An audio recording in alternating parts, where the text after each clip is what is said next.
¿no? Si ustedes me preguntan a mí qué haría hoy día, haría una escuela de artes y oficios. Una escuela de artes y oficios de 3 años, tipo Bauhaus, y les aseguro que el 80% de los egresados trabajarían en lo suyo. Si yo soy un joven artista y no me gusta la acuarela y no me gusta el paisaje, claro, ¿a qué me dedico? Cambio dólares en Jerusalén, hago taxi, o me pongo a hacer telares y de pronto gano el Banco Central de Reserva. O sea, podría ser, ¿no?, la otra opción. O sea, me pongo a tejer y de pronto gano un concurso que se supone que es de pintura, pero no es de pintura. Entonces, y si no hago arte amazónico a nivel nacional, también estoy frito. En la época de Castilla, todas las capitales de departamento estaban obligadas a tener una escuela de artes y oficios. Lamentablemente, con la guerra con Chile desaparece eso y quedan, me parece, 3 o 4 que no duraron mucho. Hay un artista, por ejemplo, amigo suyo, que acaba de mencionar, que contrataba a muchos colegas para que pinten sus obras y armó un taller al estilo del Renacimiento, donde él solo se dedicaba a firmar, ¿no?, y a darle los toques finales a su obra, y le va muy bien en el mercado nacional e internacional, ¿no? Y para muchos es un paradigma, porque claro, es el paradigma del pintor exitoso, famoso y con plata, que es lo que todos creen que uno debe ser cuando entra a una escuela de arte. En su inauguración se toman fotos con Angie Gibaja, o que a su taller visitó un actor de Al fondo hay sitio, y de pronto explotan las redes y se llenan de likes, ¿no? Y muchas veces estos jóvenes artistas se consideran los más exitosos de la ciudad. Y eso en realidad es caer en lo que expliqué hace rato, ¿no?, el carácter ultra comercial que está teniendo el arte a nivel global. O sea, que en Arequipa estamos viviendo eso también. Maestro, bienvenido, y nos gustaría que nos dé esta lectura de, en la actualidad, cómo es la situación del arte en Arequipa. Buenas noches con todos. Agradecer a Nixon por la oportunidad de comunicarme después de casi 2 años con la mayoría de ustedes, y al Cultural por acogernos, al moderador y a ustedes por su presencia, por supuesto. Bueno, hablar sobre el diagnóstico del arte en Arequipa, bueno, las artes plásticas en realidad, ¿no?, porque no vamos a tocar todo. No es tan sencillo, no es tan sencillo. Yo tuve la oportunidad de hacer una pequeña investigación, varios de ustedes creo que tienen el libro, y era específicamente sobre la acuarela, ¿no?, que fue en realidad lo que nos convocó con Nixon para hacer un poco de conversación al respecto, pero de ahí hemos llevado el tema un poco más allá y no se refiere exclusivamente a la acuarela. A ver, desde mi punto de vista, tanto como pintor como ex docente, yo lo que veo es un estancamiento. Sinceramente veo un estancamiento peligroso, porque si nos retrotraemos fácil 20 años, yo creo que a nivel nacional habían por lo menos 10 concursos interesantes, que no necesariamente significa que esto sea el problema. Me refiero a que yo veo que hay un monotema y una monotécnica, ¿no?, o sea, últimamente. Entonces, ¿qué pasaba hace 20 años? Los que estaban en la escuela en esa época, los pintores jóvenes de aquella época, tenían inquietudes por cambiar, y aquí veo varios de ellos, y de hecho hubo unos cambios, ¿no? Los primeros cambios que yo recuerdo se dieron alrededor de los años 70, ¿no?, los cambios más o menos fuertes, porque había una tendencia muy fuerte, como ahora, hacia la acuarela y el paisaje, ¿no? Y efectivamente en los años 70 eso creo que llegó a su cúspide con 2 maestros geniales, Mauro Castillo y Luis Palau, porque de alguna manera yo considero que fueron los primeros pintores profesionales, ¿no?, que se dedicaron casi íntegramente a esto. Sin embargo, Teodoro Núñez Ureta, algunos años antes, ya lo había hecho, pero él se va a radicar a Lima, ¿no? Entonces, ¿qué veo yo? Ese quiebre, esa revolución en los años 70, que es como la cúspide de la academia de acuarela, después se vuelve, efectivamente, como cualquier academia, un poco repetitiva, ¿no?, un poco repetitiva. Y con la aparición de la Escuela de Artes de la UNSA, creo que eso cambia otra vez un poco, ¿no?, cambia un poco con la venida de Ramiro Pareja, Miguel Espinosa y algunos otros docentes, en donde ya la representación del paisaje no es la única cosa que se hacen otras cosas. Incluso la representación del paisaje se vuelve distinta. Ya no es solamente costumbrista, ¿no?, ya toma elementos plásticos universales, y hay ahí ese segundo cambio que yo veo, ¿no? Y al finales de los 90 yo veo un tercer cambio, que había un grupo de jóvenes, varios de ellos fueron mis alumnos, bueno, Nico era justamente uno de ellos, y que inician ese cambio, un tercer cambio, ¿no? Una tercera revolución, y que se notó también en los concursos de aquella época una intención de cambiar, ¿no? Una intención de cambiar, de repente no tan contundente como en los 80, pero sí había esa intención de cambio. Entonces, estamos hablando de 25 años en que ya no veo nuevamente esa intención de cambio. Entonces, les decía yo lo de los concursos porque me parece pertinente. ¿En qué sentido? En esa época, habían por lo menos 10 concursos, de los cuales, fácil 5 o 6 no eran de acuarela. No eran de acuarela. Les podría mencionar Telefónica, Pasaporte para un artista, Johnny Walker, el británico, tenía escultura inclusive, y de pronto desaparecieron y hoy día nos encontramos con 9 concursos, yo no lo sabía, pero 9 concursos de pintura al aire libre y de pintura rápida solo de paisaje y acuarela. Entonces, ¿qué pasó? ¿Qué pasó? Entonces, si yo soy un joven artista, y acá viene la problemática, si yo soy un joven artista y no me gusta la acuarela y no me gusta el paisaje, claro, ¿a qué me dedico? Cambio dólares en Jerusalén, hago taxi, o me pongo a hacer telares y de pronto gano el Banco Central de Reserva. O sea, podría ser, ¿no? La otra opción. O sea, me pongo a tejer y de pronto gano un concurso que se supone que es de pintura, pero no es de pintura. Entonces, y si no hago arte amazónico a nivel nacional, también estoy frito. Entonces yo no veo las opciones, sinceramente. Ahora, hay muchísimos jóvenes artistas que están haciendo otras cosas, sin duda, y lo están haciendo bien. Lo que yo quisiera, como artista y como ex docente, es que se abran nuevas oportunidades para estos chicos, ¿no? Aquel chico que quiere hacer algo distinto, que encuentre un concurso de dibujo, uno de escultura, uno de grabado, uno de fotografía, y entonces se apoye todo, no solo una cosa, ¿no? Ese es un poco el diagnóstico que les puedo dar. En la actualidad, ¿cuántas personas egresan de la universidad, específicamente también de los institutos relacionados? Y si se imparte, desde ese punto de vista, la acuarela como técnica en la formación. Esa es una pregunta. Tengo entendido que en Carlos Bacaflor sí, en la UNSA no lo teníamos. De hecho, una de las razones cuando empezó la Escuela de Artes de la UNSA era no pintar acuarela. Los 20 primeros años de la Escuela de Artes nunca se pintó acuarela en la UNSA, nunca. Está prácticamente prohibido, ¿no? Después, ya en el curso de Tecnología y Materiales, se fue incorporando uno que otro ejercicio de acuarela. Hoy día tengo entendido que ya hay un curso, pero un cursito de acuarela, y que está bien porque hay que conocer las técnicas. Entonces, sin duda hay un nivel técnico interesante, eso no se puede discutir, ¿no? Habría que ser necio para discutirlo.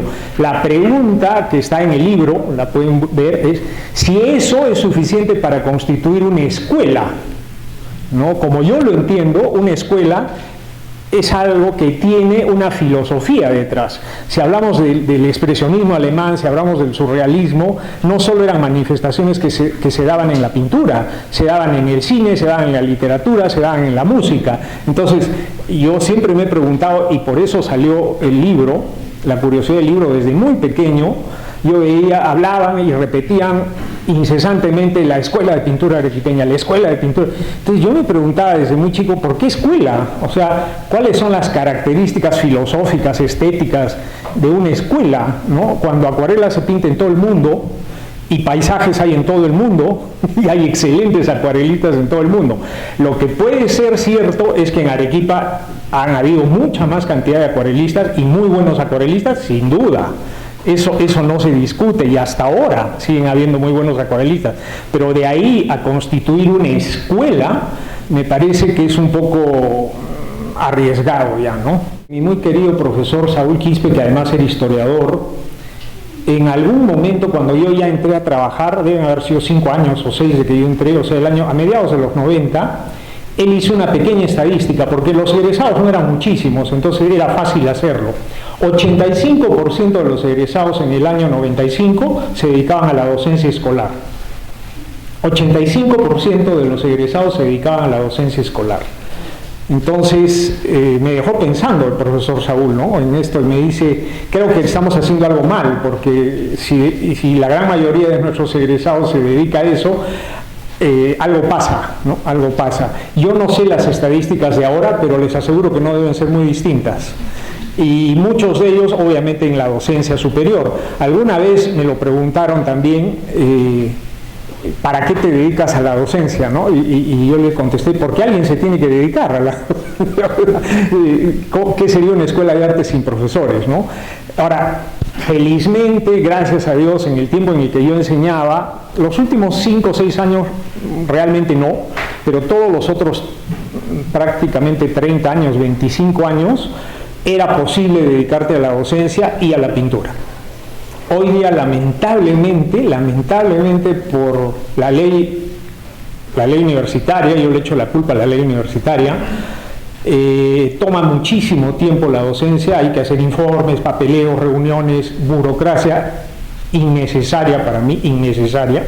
Y entonces, claro, para un docente es casi imposible pintar. Esa ha sido una de las razones por las que yo me quité de la universidad. Yo tengo la sospecha que es muy mala idea meter una escuela de artes en una universidad. Muy mala idea, por lo menos hoy y por lo menos acá. ¿No? Si ustedes me preguntan a mí qué haría hoy día, haría una escuela de artes y oficios. Una escuela de artes y oficios de 3 años, tipo Bauhaus, y les aseguro que el 80% de los egresados trabajarían en lo suyo, al revés del otro porcentaje, ¿no? Entonces yo tengo el proyecto por ahí, y en algún momento lo voy a presentar no sé a quién, pero me parece que eso puede ayudar a solucionar un poco. Y se los cuento como anécdota, porque es muy interesante. En el año 98 íbamos a traer un profesor de Nueva York, Álvaro González, un egresado de aquí, vivía allá, y me dice, yo tengo compañeros míos de acá que han estudiado conmigo en Nueva York y quieren venir, de la escuela Parsons de diseño, no sé si la conocen. Bueno, el chico quería venir a enseñar y tenía 35 años más o menos, no tenía hijos, no era casado, perfecto, todo perfecto. Y al final, cuando ya estábamos para decirle ya, vienes, me dice, ¿y qué cosa enseñan? Pintura, le digo. Me dice, deben tener grandes museos. No, le digo, no hay museos. ¿Y enseñan cerámica? No, pero si ustedes tienen tradición de cerámica, ¿por qué no enseñan cerámica? No sé, le digo. ¿Enseñan tejido, telares? No, tampoco. Orfebrería, joyería, no, tampoco. Pero si en eso eran buenísimos, ¿qué cosa enseñan? Pintura. Y tienen grandes pintores, tradición de grandes pintores. ¿Desde cuándo tienen escuela de artes? Bueno, desde los años 50 y después desde los 80. Ah, yo pensé que eran como México, que tenía la escuela de San Carlos de 1780. O sea, México nos lleva casi 200 años de escuela de artes. Entonces, el tipo dijo, ¿a qué voy a ir? Yo puedo enseñar fotografía, puedo enseñar otros cursos, diseño, ¿no? Pero si no voy a aprender nada, me parece absurdo que un país como el Perú no enseñe ese tipo de cursos en sus escuelas de arte. Me dejó realmente pensando, y a partir de ese momento me quedé con la idea de que hubiese sido más útil una escuela de artes y oficios, que también podría incluir artes plásticas. O sea, no digo que no, sino que además, ¿no? Recuerden que en la época de Castilla, todas las capitales de departamento estaban obligadas a tener una escuela de artes y oficios. Lamentablemente, con la guerra con Chile desaparece eso y quedan, me parece, 3 o 4 que no duraron mucho. Sin embargo, en estas circunstancias, yo pienso que sería una de las soluciones que yo veo, ¿no? Cuando se hizo el primer plan de estudios que les comentaba, que era bien radical, era súper radical ese primer plan de estudios, era exclusivamente para ser artista plástico, no incluía ninguna otra cosa. Con el pasar del tiempo y esas investigaciones del maestro Saúl Quispe y algunas otras de otros docentes, se fue ampliando el perfil profesional. Y después se fue incluyendo otras cosas en el perfil profesional, y es cierto que muchos de los egresados no tienen que dedicarse a la pintura hoy día. Hay gestión cultural, hay crítica, hay un montón de cosas que pueden hacer. Claro, lo ideal sería que todos pinten, pero la otra cosa anecdótica es, nosotros éramos 6 en mi promoción, 6. ¿Y saben cuántos son ahora? 35, 36. Entonces la pregunta es, y no sé cuántos salen de Bacaflor, me imagino que una cantidad similar. O sea, Arequipa soporta 70, 80 artistas por año.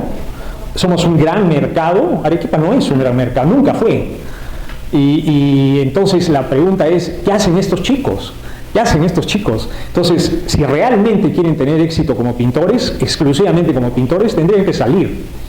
Y muchos lo han hecho y muchos lo han logrado, definitivamente, ¿no? Pero yo no sé si 80 puedan hacerlo, ¿no? Si realmente 80 van a estar en la capacidad de poder salir y venir. Entonces, la pregunta es, ¿qué hacemos con eso? Entonces, busquemos opciones por el lado privado, por el lado estatal, no lo sé, pero yo les decía, no puede ser que haya desaparecido concursos de pintura, o concursos de arte contemporáneo, o concursos de fotografía. Arequipa fue la segunda ciudad en el Perú que tenía un estudio fotográfico. Lima tuvo el estudio Curret, lo saben muy bien varios de acá, casi a pocos años de que se inventara la fotografía. Entonces Arequipa ha sido cuna de fotógrafos. Entonces la falta de un concurso de fotografía en Arequipa a mí me parece un crimen. A ver, bueno, de ahí ya lo dejaremos a Milko. Mira, yo creo que hay una visión demasiado pragmática, muy pragmatista, de parte de los estados, de parte de las municipalidades, de parte de los gobiernos regionales, en el sentido de que si algo no da plata no sirve, ¿no? Había leído por ahí que incluso en España estaban pensando quitar los cursos de filosofía de las universidades. Entonces uno dice, pucha, si ya en Europa están quitando los cursos de filosofía, entonces ¿qué nos espera? Todos estudiaremos ingeniería en minas, pues no sé, algo parecido. Entonces yo creo que en el caso de los colegios, lo que yo he podido ver, mi parte, es que a veces los profesores enfocan el curso de arte como si los alumnos fuesen a ser artistas. Y ese es un gravísimo error, ¿no? Creo que la función del arte en el colegio es sensibilizar a los chicos, justamente para que en el futuro sean los consumidores de arte. Y si por ahí aparece un artista en la clase, bestial, genial, ¿no? Pero no es la idea. Entonces muchos de los exalumnos de las escuelas de arte de ambas enseñan en colegios y enseñan lo que ellos les han enseñado. Y eso no se debe enseñar en un colegio. O sea, la función del arte en el colegio es totalmente distinta. Entonces, si alguien se dedica a enseñar en un colegio, creo yo que tendría que leer un poco de pedagogía, un poco de educación artística o educación por las artes o para las artes y cumplir esa función. Por eso es que muchos chicos que no dibujan, que no pintan, que no cantan, se sienten aburridos en el curso de arte. Y a mí mismo me ha pasado en el curso de música, en el colegio era aburridísimo. Entonces tienen que dar una vuelta de tuerca a eso en los colegios para que no se vuelva un curso más y no se vuelva, es que yo no sé dibujar, entonces me aburro, ¿no? Entonces el profesor tendría que ser lo suficientemente inteligente como para estimular a los chicos, no que salgan pintores, sino a que aprecien el arte, ¿no? Creo que por ahí podría ir un poco la cosa. Bueno, tenemos la bienvenida, Milko. Buenas noches. Ante todo me quiero disculpar por el retraso. La verdad, hace más de 5 días avisé que el horario no era bueno para mí.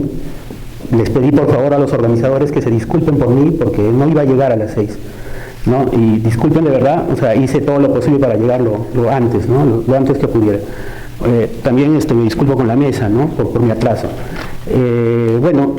Me gustaría hablar un poco más del tema pedagógico, ¿no? En nuestra sociedad se discute mucho el tema de para qué sirve el arte, y el arte en realidad sirve para generar espacios de reflexión. Creo yo que esa es su principal función, ¿no? Y pienso que dada esa capacidad que tiene el arte a nivel educativo es muy importante su labor. Si pensamos en educación inicial, primaria, secundaria, gracias al arte se podría generar mejores personas más reflexivas, personas más sensibles, mejores ciudadanos inclusive, ¿no? Y en la educación superior el reto es mucho mayor, ¿no? Porque el protagonismo del arte podría ser mucho más amplio. En cuanto al tema de las inteligencias artificiales, a mí me parece que es una gran herramienta. O sea, que no hay por qué tenerle miedo a esto, porque las inteligencias artificiales ya existían hace mucho tiempo, ¿no? O sea, quienes han trabajado con programas de diseño, por ejemplo, saben lo que es tener una ayuda de la tecnología, ¿no? Imaginemos, por ejemplo, los tiempos en los que surgió la fotografía, ¿no? La fotografía no mató a la pintura, y la fotografía no mató a la escultura, ni al dibujo, ni al grabado, ¿no? Y es más, la fotografía nace del grabado. O sea, fue un grabador el que de alguna manera inventó la técnica, ¿no? En el apuro de que no tenía el hijo, que era el técnico en su imprenta y necesitaba encontrar alguna forma de generar un dibujo. Entonces él recurrió a la fotografía. Entonces el problema con el uso de tecnologías o de técnicas nunca debe ser un limitante. Al contrario, el creativo encuentra en ellas una herramienta importante, ¿no? Y es más ahora, o sea, el año pasado yo observé que hubo una muestra en Arequipa de una egresada de la Escuela de Artes de la UNSA, de una muestra ya con inteligencia artificial. Esto se hizo en la Municipalidad Provincial de Arequipa. ¿no? Ese es un hito, por ejemplo, ¿no? O sea, no sé si se han enterado ustedes, pero ya está pasando hace buen tiempo acá. Y hubiera sido muy interesante, por ejemplo, que en ese momento se abra el debate, ¿no? Porque en realidad actualmente el uso de programas de inteligencia artificial no nos da la propiedad intelectual, a menos que paguemos. O sea, ustedes pueden alimentar a la inteligencia artificial para que cree algo según sus criterios, pero hasta que ustedes no le pagan al programa, la obra no es suya, ¿no? Entonces, todos estos programas de inteligencia artificial que son gratuitos, de alguna manera se están alimentando con nuestras propuestas, ¿no? Están en una etapa de construcción donde nosotros estamos haciendo el trabajo gratuito.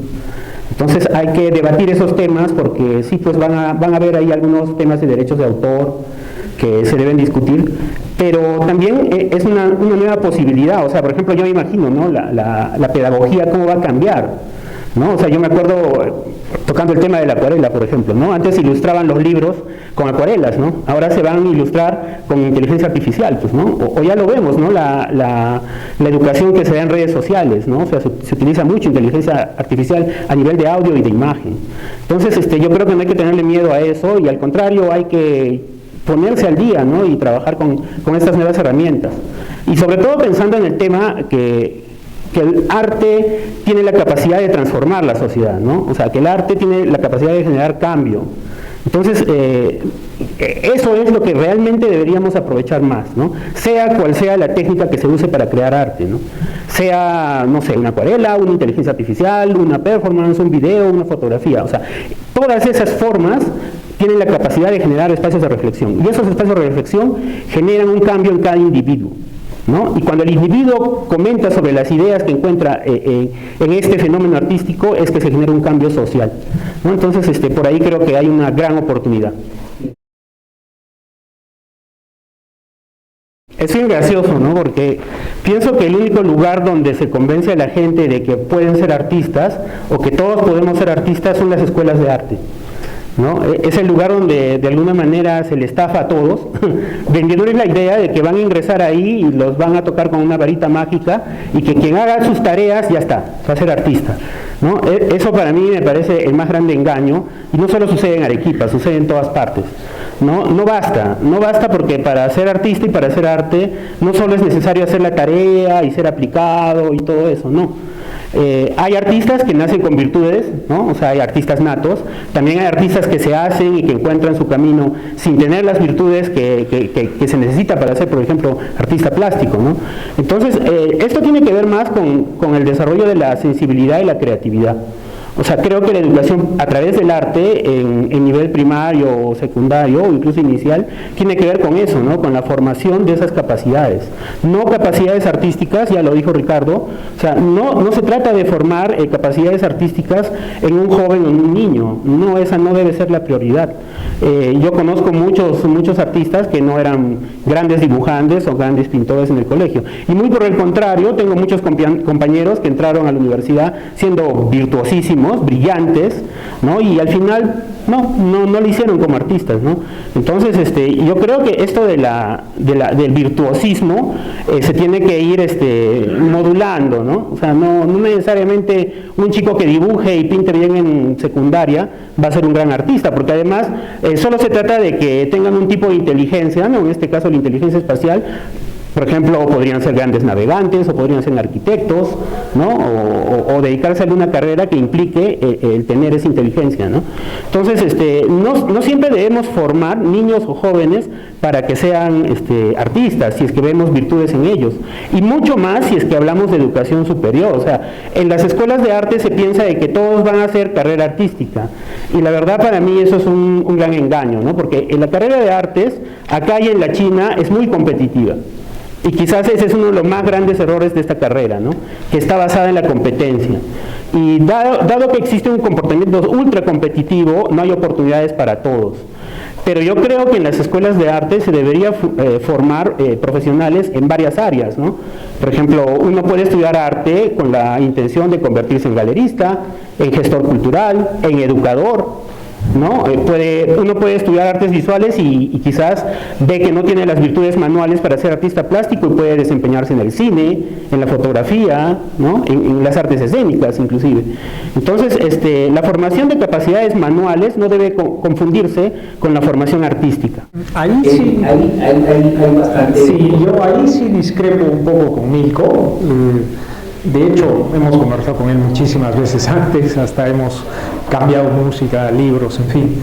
Pero en esa partecita sí discrepo porque yo creo que, a ver, es que una cosa es una academia de arte, ¿no? Una escuela de arte, o una escuela de artes y oficios, y otra es una carrera de artes, ¿no? En algún momento la escuela, creo yo, cometió el grave error de ponerle el título de artes visuales. Entonces, cuando yo lo comenté esto en Nueva York, justamente con el amigo que les comentaba hace un rato, me decía que ustedes estudian cine, estudian fotografía, estudian... No, le digo, básicamente estudiamos pintura. Entonces, ¿para qué le ponen ese título? Eso es una especialidad, me decía el chico. Entonces, yo sí creo que se tienen que hacer esas especialidades, pero tienen que ser aparte. Tendría que ser una segunda especialidad. O sea, la carrera es una cosa y las especialidades son otra. Eso es lo que ha matado la carrera, entre otras cosas, porque han ido metiendo tantos cursos que no queda tiempo para hacer pintura y hacer dibujo, lo básico, por lo menos dibujo. O sea, hay tantos otros cursos, no, es que tenemos que tener diseño, no, es que tenemos que tener... Oye, un ratito, o sea, si quieres ser diseñador, estudia diseño, pues. Si quieres ser crítico de arte, estudia crítica, que existe la carrera. Gestor cultural también existe la carrera. Entonces, por eso yo lo diferencio bien, ¿no? O sea, una cosa es una universidad con una carrera de arte y otra son una academia de arte, que son dos cosas diferentes. Si ustedes preguntan cómo estudian los músicos en Nueva York, por ejemplo, no estudian ningún otro curso que no sea música. Tengo varios amigos que han pasado los hijos por ahí y les podrán decir, se pasan todo el día tocando. Todo el día tocan, no hacen otra cosa que tocar. Por ahí llevan un cursito de historia y de estética, es todo lo que hacen. Todo lo demás es cursos de carrera. Todo lo demás son cursos de carrera. Entonces, claro, tienen que haber otras carreras en las que puedas hacer historia del arte, puedas hacer gestión cultural, puedas hacer otras carreras, ¿no? Pero yo creo que probablemente en la universidad lo que tendría que hacerse, quizás, sería hacer 2 años de generales, y a partir del tercer año una especialización, ¿no? Como hacía en algún momento la Católica en Lima. Entonces, quiero ser diseñador, bueno, tus 3 últimos años haces diseño. Quiero ser historia del arte, bueno, tus 3 últimos años. Y los 2 primeros hacen todos todo, ¿no? Para que tengan una idea general de qué se trata el mundo del arte, ¿no? Y después, bueno, te descubriste que no sirves para pintor en el tercer año, bueno, entonces dedícate a otra cosa. Pero algo se tiene que hacer, porque ahorita, como yo lo veo, no está funcionando, no está claramente funcionando. Es que el problema también está en los extremos, ¿no? En ese punto, viendo las cosas desde la perspectiva del extremo, sé, por ejemplo, que la Escuela Carlos Baccaflor ofreció en determinado momento la carrera de cine, ¿no? Ofreció la carrera de acuarela como carrera, ¿no? Entonces, estas cosas jaladas de los pelos creo que responden a ese tipo de crítica, ¿no? Pero también por el otro lado, y yo también me gustaría defender un poco a los que se han decidido más por alejarse de la pintura y del dibujo clásicos, ¿no? Por ejemplo, en la Escuela de Artes de la UNSA se enseña la carrera, que diga las técnicas de grabado, hay bastantes talleres de grabado. Bueno, yo tuve la suerte de hacer fotografía en un buen laboratorio de fotografía en la Facultad de Arquitectura, por ese entonces me enseñaban ahí fotografía con un buen profesor, ¿no? Inclusive habían unos compañeros de arquitectura que nos enseñaban. Entonces, yo creo que al final de la carrera uno podría desempeñarse solo como grabador o solo como fotógrafo, si se enseña la carrera, ¿no? O sea, si dentro de la currícula hay esos cursos, por ejemplo, pedagogía, ¿no? Si nos enseñan pedagogía es porque se piensa que podríamos trabajar como pedagogos, ¿no? Entonces, ahí sí hay un tema de perfilar bien la formación a nivel superior, ¿no? Creo que en Arequipa ambas escuelas son totalmente anacrónicas y sus profesores no han pensado bien lo que quieren hacer. Y esto se debe un poco a la irresponsabilidad que existe en ellos, ¿no? Hay un egoísmo fuerte en los docentes, que siempre quieren imponer su forma de pensar y no están pensando en el educando. No están pensando en de qué van a vivir estos chicos. Y además, ojo, hay un tema que no se debate mucho. Estamos hablando de 2 escuelas públicas. O O sea, el Estado gasta un enorme presupuesto en sostener estas escuelas. Y disculpen la franqueza, pero son dos escuelas que todo el tiempo están metidas en controversias, por temas de mediocridad, por temas de corrupción, ¿no? Entonces, ¿qué pasa? Al final los alumnos son los damnificados. Y ahí hay otro punto más. ¿Por qué los alumnos no hacen nada para mejorar la condición en la que se están educando? O sea, van a pasar 5 años en cada escuela y simplemente se conforman, ¿no? Entonces ahí hay un problema enorme, porque en realidad no está funcionando ni siquiera la plana docente, pero tampoco el Centro Federado de Estudiantes. Yo me acuerdo que cuando ingresé a la Escuela de Arte Carlos Baccaflor existía una prohibición. Bueno, un profesor entró, me acuerdo, en los primeros días de clases y nos dijo: la escuela ha sido recientemente intervenida por el gobierno, por el Estado, por un tema de infiltración terrorista, etcétera, y acá está prohibido armar sindicatos, hacer reclamos, etcétera. O sea, de frente vinieron y nos metieron ese cuco, ¿no? Después hablé con un director que fue parte de esa intervención y me dijo: sí, es cierto, ¿no? Era el padre de un amigo muy cercano, y me comentó: sí es cierto, porque yo he sido parte de esa comisión, no pueden hacer reclamos y nada. Y la verdad, cuando yo era alumno, entré muy joven a la Escuela de Arte Carlos Baccaflor y observé que había muchas falencias que se daban sobre todo en los profesores jóvenes, ¿no? Los mayores no. Lo mismo pasa en la UNSA, ¿no? O sea, hay un sometimiento, tanto de egresados como de estudiantes, ¿no? Obedecen y se creen el cuento de que todos van a salir y van a hacer Rembrandt, o van a pintar como Velázquez, no sé, como si esa fuera la única opción. Yo creo que uno de los mayores problemas que existe en Arequipa es el sometimiento del gremio, ¿no? De los estudiantes, de los egresados, de los artistas profesionales. Todos somos muy obedientes acá. Y es como si estuviéramos conformes con el estado en que está la situación, ¿no? Sobre todo a nivel educativo, es lo que a mí más me preocupa. ¿Existe una legislación de repente que pueda regular estas situaciones y que de repente pueda generar un respaldo en actualizar los temas referentes al arte? Porque, bueno, sabemos si es que en Arequipa tenemos de repente un gusto por general, por lo tradicional, pero vemos que las nuevas generaciones están planteando nuevas tendencias, nuevos referentes, y imagino de que estamos todavía flotando si es que no se tiene una normativa, una legislación que parta de las mismas propuestas de los artistas. Maestro César.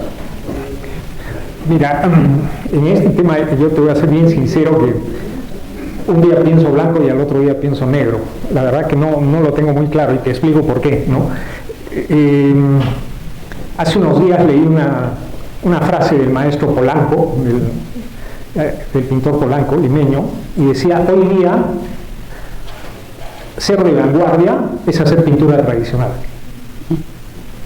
¿Por qué? Porque se está haciendo de todo y mucha gente está dejando de pintar. Entonces, la otra cosa por la que me marea un poco esto es que tuve ocasión de ver por fuera, la verdad que no llegué a entrar, a la Academia de Arte, Florence Academy, que queda en Estados Unidos, y hay Miami Fine Arts, que son los exalumnos de Florence Academy que han fundado Miami Fine Arts. ¿Y qué creen? Curiosamente, en ambas escuelas enseñan el método de las escuelas francesas de 1850, y son escuelas recién fundadas, a fines de los 90. Entonces uno dice: ¿qué está pasando? Yo pregunté simplemente eso, y cuál era la currícula, le di una mirada, y me dicen: no, lo que pasa es que nos hemos dado cuenta que nuestros egresados no dibujan ni pintan, y se están muriendo de hambre, no tienen nada que hacer. Entonces hemos regresado a los métodos tradicionales de una escuela de artes, no estoy hablando de una universidad, por eso decía hace un rato la diferencia entre academia de arte y escuela de arte, y ahora sí podemos garantizar que en 4 años, porque ellos solo estudian 4 años, en 4 años todos saben dibujo, pintura, grabado, fotografía, etc., ¿no? Entonces, ¿qué hacemos? Si la vuelta del mundo, y se los puedo decir con certeza, porque en noviembre estuvimos con mi gran amigo Hernán Sosa en las ferias de arte en Miami, que son 9, yo les diría que el 80% es pintura. Y de ese 80% que es pintura, el 80% era figurativo. Entonces uno dice: ¿en qué siglo estoy? De repente la máquina del tiempo me ha mandado a 1800, pero no. Incluso como anécdota les puedo contar que estamos en otro planeta, o sea, así de simple, estamos en otro planeta, en otra galaxia. Conocí a un pintor brasileño, Carvalho, no llegaba a los 40 años. El cuadro tenía 1 metro por 1,50 metros, $110,000. $110,000, lo pueden buscar a Carvalho ahí en Instagram. Y un colombiano, Caravaggio, muy parecidos los dos, 30, 40, $50,000 un cuadro, no llega a los 35 años. Entonces, yo me pregunto, ¿qué está pasando? O sea, nosotros vendemos acuarelas a 50 soles y estos tipos están en otro planeta. ¿Qué pasa? Colombia es otro mundo. Conversé con varios egresados de arte de las escuelas y todos hablaban de estética, hablaban de historia del arte, hablaban de últimas tendencias, acababan de regresar de París, otros se iban a Nueva York. Yo digo, ¿qué pasa? O sea, nosotros vivimos en una realidad paralela, o sea, algo está sucediendo que no sabemos lo que está pasando. Excelentísimos pintores, no sabes cómo pintan. Había, por supuesto, fotografía también, muchísima escultura y fotografía, pero muchísima pintura figurativa. Entonces, en uno de los comentarios el otro día escuché, cuando se me ocurrió mencionar la mala palabra Photoshop, casi me matan, porque ¿y tú usas Photoshop? Y digo, ¿en qué siglo vives? O sea, ¿en qué siglo estás? La cámara oscura es de 1400 y el tipo no sabía que existía Photoshop. Qué aberración usar Photoshop, ¿no? Velázquez usaba la cámara oscura. Velázquez, me pone. Por supuesto, no sabía que Velázquez usaba la cámara oscura, Caravaggio usaba la cámara oscura, que era la tecnología de su época. Entonces, lo que tú conversabas de inteligencia artificial, hay que saberla usar, es una herramienta. Ahora, si uno se deja ganar por la herramienta es otra cosa, pero como tú bien decías, la pintura no ha muerto con la fotografía, ni el cine ha muerto con la fotografía, ni ninguna ha matado a nada, todas siguen conviviendo. Entonces, la pregunta sería, ¿qué hacemos en las escuelas de arte? ¿Qué plan de estudios hacemos? O sea, estamos viendo que no están dadas las bases, porque para todo, a mí me parece, de repente van a pensar que soy muy conservador, pero a mí me parece que se tiene que saber dibujar. Yo tengo 64 años, voy a cumplir, pero muchos de ustedes tienen 20, 22, 23, y claro, me imagino que alguien de 20 años escucha eso y dice, ¡qué maravilla! O sea, puedo ser pintor y no necesito dibujar, ¿no? Entonces, ¿qué hacemos con esas contradicciones con los chicos? ¿Qué hacen los profesores en las escuelas cuando los chicos vienen con este maestro, ¿no?, que viene de fuera además, y les dice a los chicos, no necesitan dibujar para hacer una acuarela? Sí, claro, o sea, puedo tirar el color encima y hacer mover así el papel, sí, claro, pero no puedes decirles que no es necesario. El que quiere hacer eso, que lo haga, es totalmente libre, pero hay herramientas que es necesario conocer, por favor, composición, color. Entonces, si no, todos seríamos artistas, pues, todos, ¿no? Todos seríamos músicos, todos seríamos cineastas, todos seríamos todo. Hay que manejar las herramientas. Y no estoy hablando nuevamente, repito, por favor, de método académico. Estoy hablando de conocer los elementos plásticos que son inherentes a las artes plásticas. Por eso se llaman artes plásticas y elementos plásticos. Entonces, ¿qué hace un profesor que tiene que hacer un plan de estudios en una carrera en Arequipa, Perú? No lo sé. Yo quiero responder la pregunta sobre la pintura. ¿Saben por qué la pintura está, digamos, peleando su sitio hoy más que nunca y sí tiene un protagonismo a nivel internacional? Es porque es parte de una forma de arte que se está consumiendo. O sea, en la actualidad hay 3 vertientes a nivel global. Una es la que marcaron los Young British Artists, ¿no? El profesor creo que vio la primera muestra de Sensation, me parece, nos la comentó alguna vez, ¿no?, en Nueva York.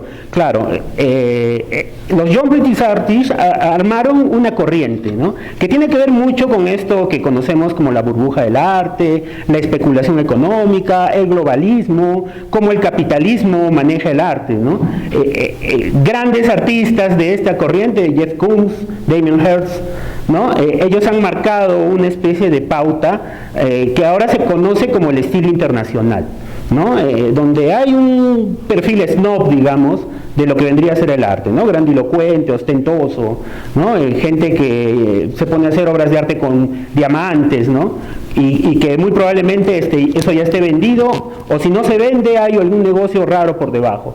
Ante ese estilo internacional de vanguardia es que han surgido algunas corrientes, y sobre todo hay una que se llama, que tiene sobre todo un referente, que es el artista alemán Gerhard Richter, que de alguna manera trabaja con lo que fueron las vanguardias del siglo XX, ¿no? Y rescata el quehacer artístico del pintor con oficio, ¿no? Tanto para hacer abstracción como para hacer nueva figuración.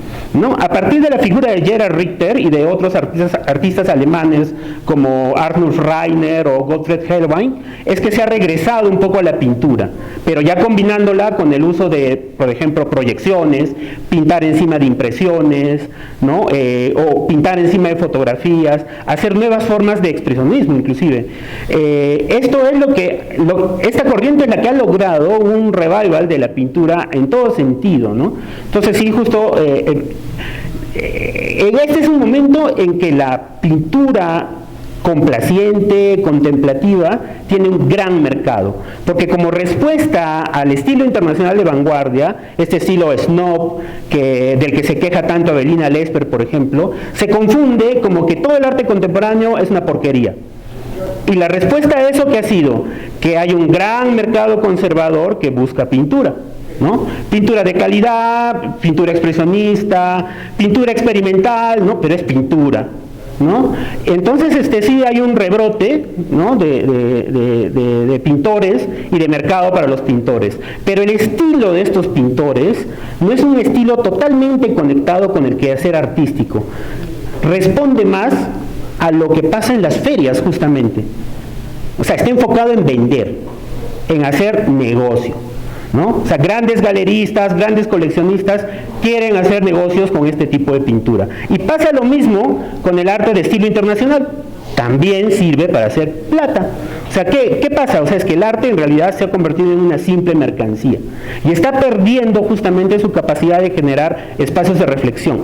Una tercera vía ante esto son las nuevas formas de arte que se concentran en el contenido, pero que no llegan al grado del esnobismo de los Young British Artists, ¿no? Tenemos un gran caso, por ejemplo, en Ai Weiwei, el artista chino, ¿no? Que para mí es un referente a seguir, porque en China pasa algo bien interesante. Por ejemplo, ustedes saben que los chinos son capitalistas hacia afuera y comunistas hacia adentro, ¿no?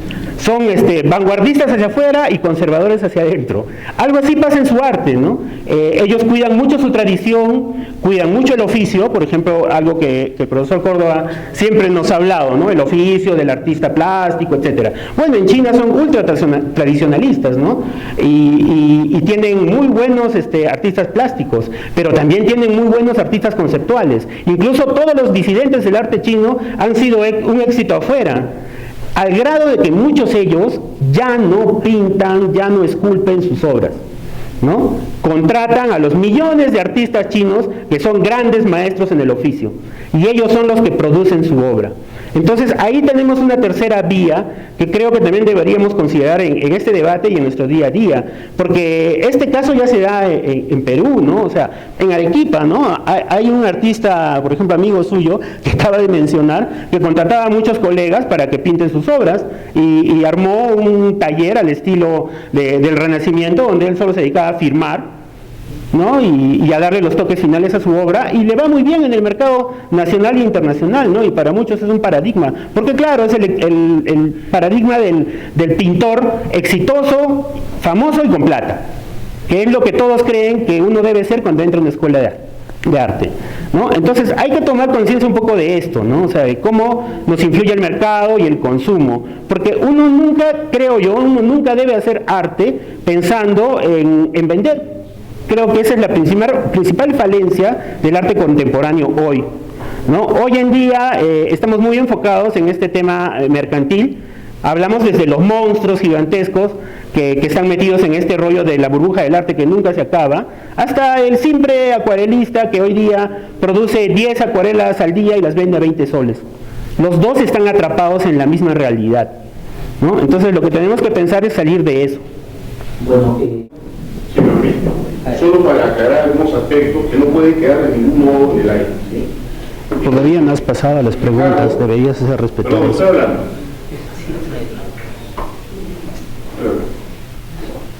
Y llegué temprano. Disculpa, es que hay un orden, ¿no? El público habla al final. No puedes pararte y irrumpir, claro, creo yo. Debes respetar el orden. O si no, tú vienes acá y yo me bajo. Si gustas. No, vamos, toma.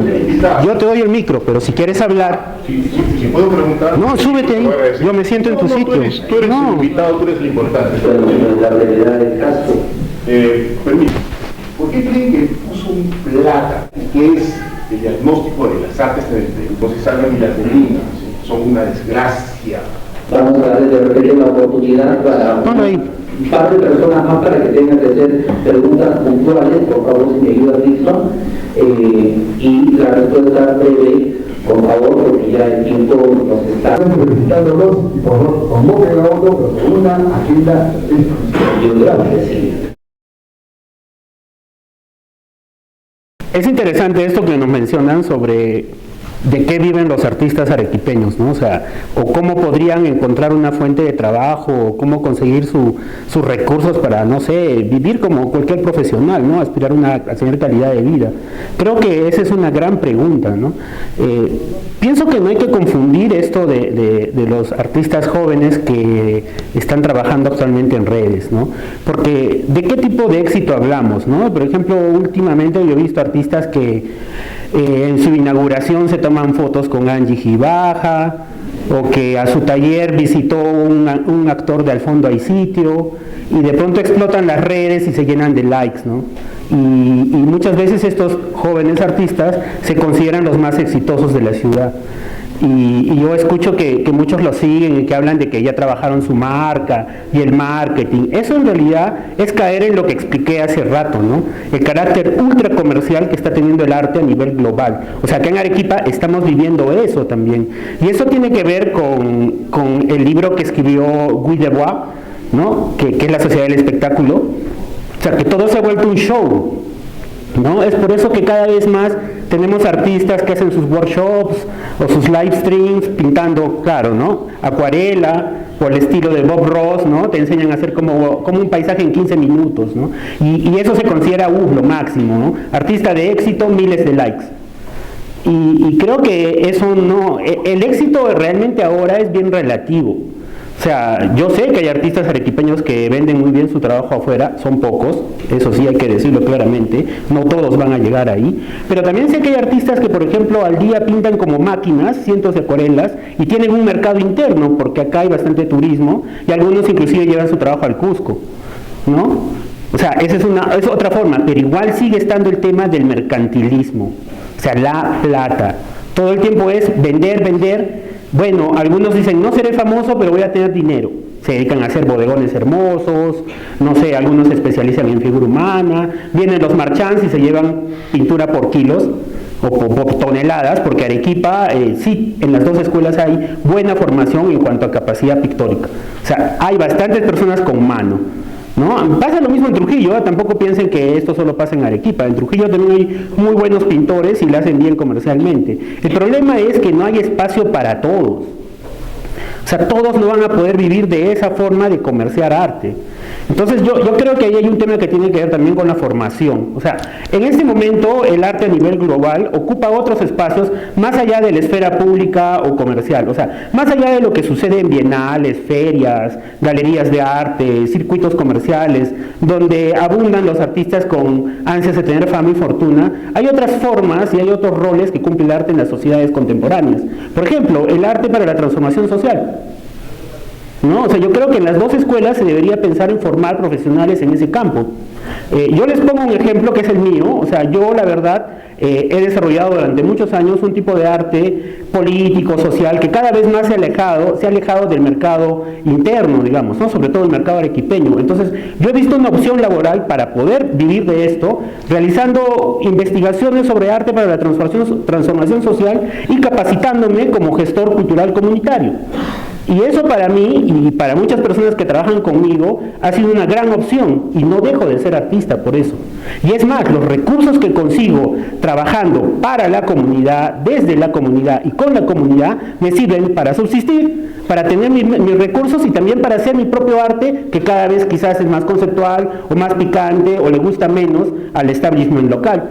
Entonces, no solo debemos pensar que todos ingresamos a las escuelas de arte para aprender un oficio y para sacar plata de ese oficio. No, hay muchas otras fórmulas que nosotros mismos, a nivel formativo, como estudiantes y como egresados, deberíamos capacitarnos y buscar nuevos caminos.